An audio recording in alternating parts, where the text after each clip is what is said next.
Hey everybody, what's going on? My name is Jackie. If you were coming here into this breakout session to talk about the Taylor Swift song Bad Reputation, that's part 2 of this session. So hang tight for the after party of talking about that. But if you came to talk about what do you want to be known for and having a good reputation, this is the place to be. Now I'm just gonna be real with y'all. This whole camera thing, this whole teaching online thing, it's a little special for me. So if I mess up, I mess up. It's just real life, all right? So we're going to start out with talking about the definition, defining what reputation is. So if you know what it is, shout it out right now. What is a reputation? What is it? Good.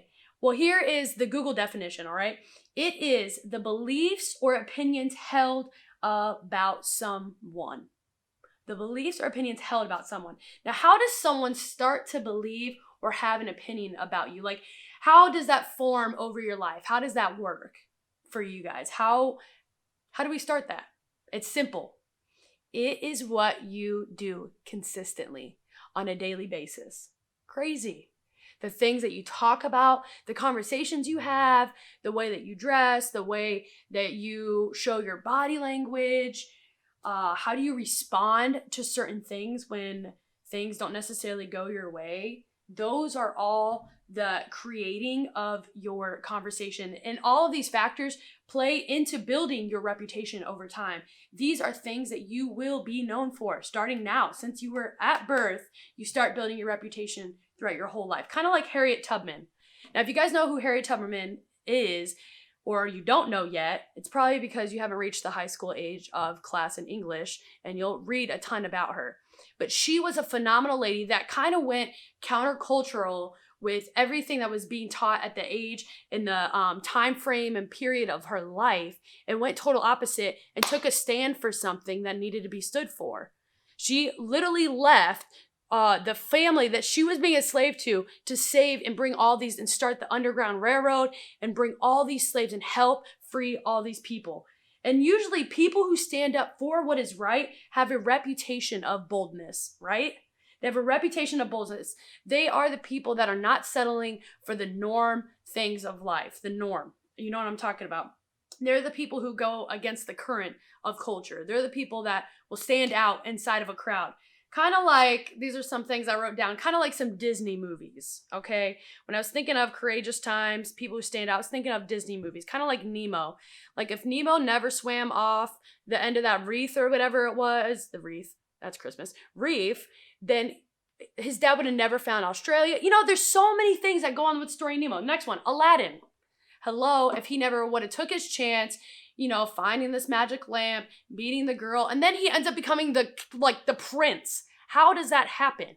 But he took a stand. He did something out of culture. It kind of was bad, but we can learn good things from Aladdin, okay, about being bold. Next one I thought was cool because it's kind of relevant. Mulan. Mulan did literally everything opposite, not in a disobedient way, but she saw a need that needed to be met and went after that. She knew that her dad was not going to be a good guy to go out into the war. So she said, Dad, I'm stepping in for you. All right. So those are people that have great reputations because they took a stand for something that goes against culture in a sense. So this is a quote by Thomas Jefferson that I've kind of made as my own impact. You might want to write this one down and it'll be on the screen too. But this is it. It says, if you want something you've never had, you must be willing to do something you've never done. And that's kind of what these characters in these movies did. This is what Harriet did in real life. And they're not the only people. If you've ever seen the movie The Blind Side, the mom standing up for her son, you know, like these are real life situations and real life people that do these kinds of things. But we're going to jump into the Bible. It talks about reputation in Proverbs 22:1. It says, a good name is more desirable than great riches. To be esteemed or favored is better than silver or gold. And this is saying that your reputation honestly is worth more than money. It's worth more than paying for anything on Amazon Prime. It's worth more than going to Target and finding anything in the dollar section or in the Magnolia section, okay? You guys know what I'm talking about. And then in Ecclesiastes 7:1, it says, a good name is better than fine perfume. And both of these books that I've mentioned, Proverbs and Ecclesiastes, are both written by King Solomon. And King Solomon, his reputation, here we go, his reputation was known as being the wisest man. How do you get a reputation of someone being the wisest man?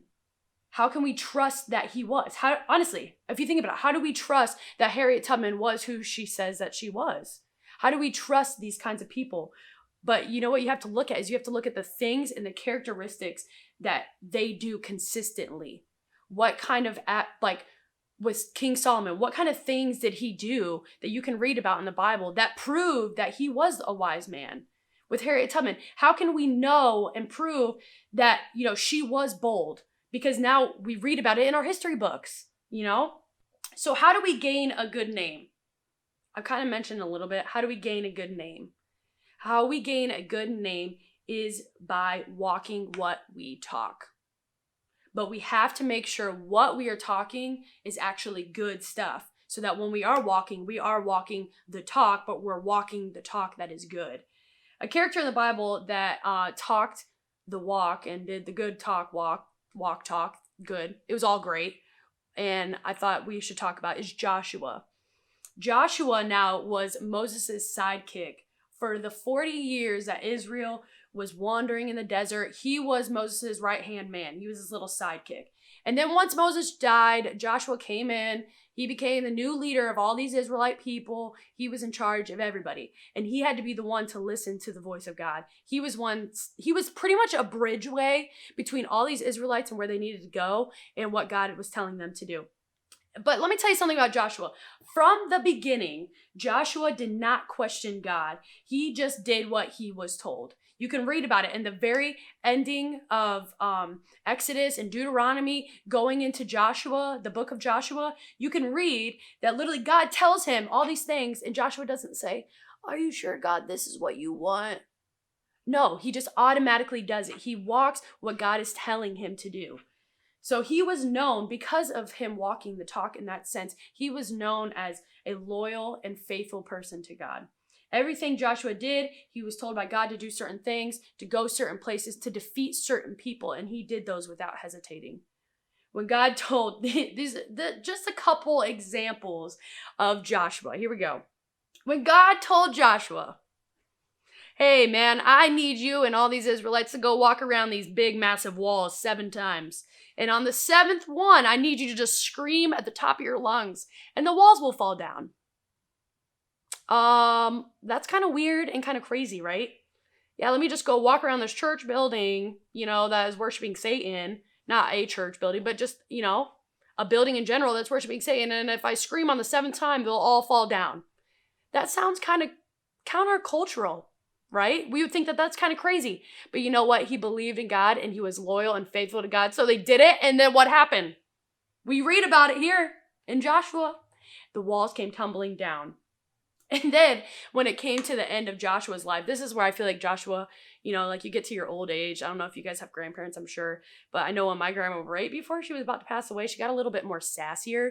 They kind of lose their filter at that point. And some of the things she was saying, I was like, ma'am, I don't know if you should say that right now. It's kind of borderline not okay. But one of the things that we do have to pay attention to when you do get closer to death is people do start to say the things that matter most. Like if I'm going to go out and I'm about to pass away, I'm going to make sure these people know how I feel about them in all the good ways. And what I say, I'm going to narrow everything down, and I'm going to narrow it down to the most important things that I want people to know. And that's what Joshua did in the end of Joshua chapter 4. We're going to read a couple, so hang tight. But when it came down to the end of Joshua's life, he did one final gathering of all these Israelites, and he talked with them. He made this final covenant. They're all going to covenant to God and say, "I'm going to believe in you for the rest of my life, God. I trust you with my life because I'm about to die." Joshua's about to die. "I'm about to die, so this is my covenant." And this is what he says. Joshua 24, verses 14 and 15. Right before all of these verses, he says, we went through, crossing the Jordan together. We knocked down we walked around the Jericho 7 times. The walls came tumbling down, going through all these things that they've done together. And then he ends it on here. Verse 14 says, "Now fear the Lord and serve him with all faithfulness. Throw away the gods of your forefathers, worshipped beyond the river and in Egypt, and serve the Lord." But if serving the Lord seems undesirable to you, then choose for yourselves this day whom you will serve, whether the gods your forefathers served beyond the river or the gods of the Amorites in whose land you are living right now. But this is where he gets sassy.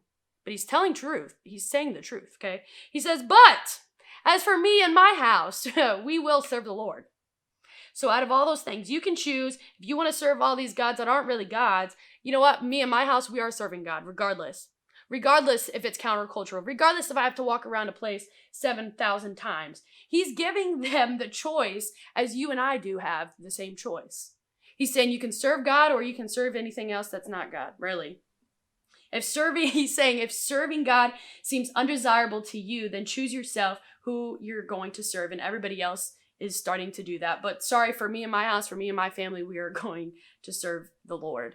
And you can even read all through Joshua where time after time, Joshua listens to the Lord and the outcomes always end in victory. Period. Okay? They always end in victory because he's listening to the Lord. So, you know what? What does that mean for us? What does that mean? Talking about reputation, not bad reputation, Taylor Swift. Talking about good reputation, walking the talk, seeing it in Joshua's life, hearing about it in Harriet Tubman's life, hearing about it in all the Disney movies. What does that mean for us? Well, honestly, it means a lot, and it should mean a lot. What people think about us matters. And I'm not talking in a negative sense. I'm not saying we should care all the time about what people, think about us and get insecure about it. It's not talking about that. I'm talking about your future jobs, your future families, because that's why we have reference forms on all of our applications for applying for new jobs. Because what you're talked about behind the scenes when you're out of the hanging out with your friends or when you're out of the scene of work, what are people saying about you behind closed doors? Because that truly does matter. What are you giving off to these people? Because it matters. It matters. You won't get a job if you have a certain reputation from your past job because you were sassy with your old boss. The new boss won't hire you. It's just the reality of what it is. It stinks, but that's on you. That's on me. You have to care about what people think about you in that respectable manner. It goes beyond when you die too. Your legacy goes beyond you die, beyond when you die. That's why even Harriet Tubman, we're still talking about her today. Think about Joshua. There is a whole book dedicated to all the great things that he did and what even came after him, where the Israelites went after Joshua, who was leading them then. There's all of these things, all these people we talk about in history books all the time. Even now, as I'm talking right now through this screen, I'm creating myself right now, how I've been talking, what I'm wearing, how everything's set up here. This right here is building my reputation of what you think about me. It is. So when you see me in person next time, hopefully you see me without a mask. But if you do see me, you're going to be like, oh, that's this girl. She's probably really passionate about what she's talking about because I'm really high pitched and I move my hands a lot. I'm giving off a reputation right now. And so you guys know that I'm silly because of what I'm doing. You know what I'm saying? The other things that you should care about, the things you do post on social media, those things are things that you will be known for. The type of phone you have. People care about that stuff. You start to pay attention to that kind of thing. And honestly, this one you really have to think about. But your body language gives you off. Am I walking down with my head down like this? Or am I walking with my shoulders back with confidence? What kind of body language do you have? Everything you do or you don't do creates who you are, and that creates your building of your reputation. So today, I want you to write a couple things down that I want you guys to discuss, okay? I want you to write down the word what, the word why, and the word how, okay? And then leave a little space in between. I probably should have told you that ahead of time for all you organizational people. Leave a little space. Number one is what. What do you want to be known for? What do you want to be known for? And what do you want others to say about you when you're not in the room? How do you want to be talked about? Don't answer that in the how. Just keep that in the what. So what do you want to be known for? What do you want others to say about you when you leave the room? Next one, why? Why do you want to be known for those things or characteristics? Why do you want to have these certain characteristics or things or way you dress? Why do you want those things? Because you need to know why you're doing these things. I'm doing this because I love Jesus. That's my why. I love Jesus with all my heart. That's my why. And the last one is how. How are you going to achieve becoming this said person you're writing about, or becoming and doing those things? And I want you to be detailed about the how, because the how is kind of like setting goals. They're setting detailed goals. So what do you want to be known for? Why do you want to be known for that? And how are you going to achieve that? Because that matters. For me in high school, I was a basketball player and I stunk kind of at school, if I'm honest. It just doesn't come naturally for me, but sports did. I was a little angry elf when it came to the basketball court because I was very passionate about winning. But come my senior year, I had to start putting that anger away because I did not want to leave high school being sure I could be the all-star MVP for every single year. And I was, but what kind of attitude was I carrying on the court? It wasn't an encouraging one, So my senior year, I said, you know what? No, I love Jesus. I'm dedicating my life to Jesus. And so for that, everything I do is going to be filtered through the lens of his word. And it's going to be filtered through the lens of I love Jesus no matter what happens. All the glory goes to him regardless.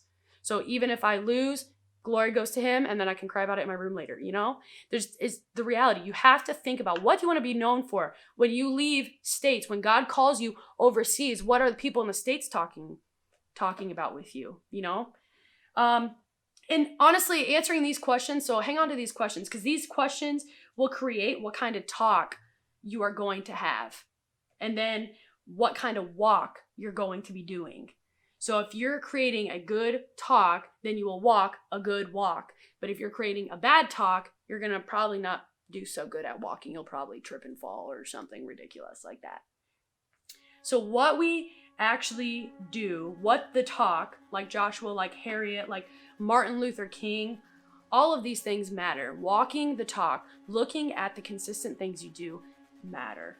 So today, take those 3 questions, answer them, and really pray through those things, because it does matter, because who you are matters in the long run. All right, so let's pray and we'll get out of here. Well, I'll get out of the screen. You guys can pause me or end me, stop me, whatever. All right. Dear Lord, thank you for everything you're doing in each one of these girls' lives. Thank you for what you're doing in my life, God. And Lord, just bless these girls with the wisdom and discernment. I pray a special drive in their hearts to be more like you, God, to really consider the things of your word, to consider the truth in their lives, God, and let these girls walk away with a fire in their hearts to desire to have a better reputation that chases after you, God. We thank you for what you're doing, and we just praise you and we love you. And it's in your name we pray. Amen.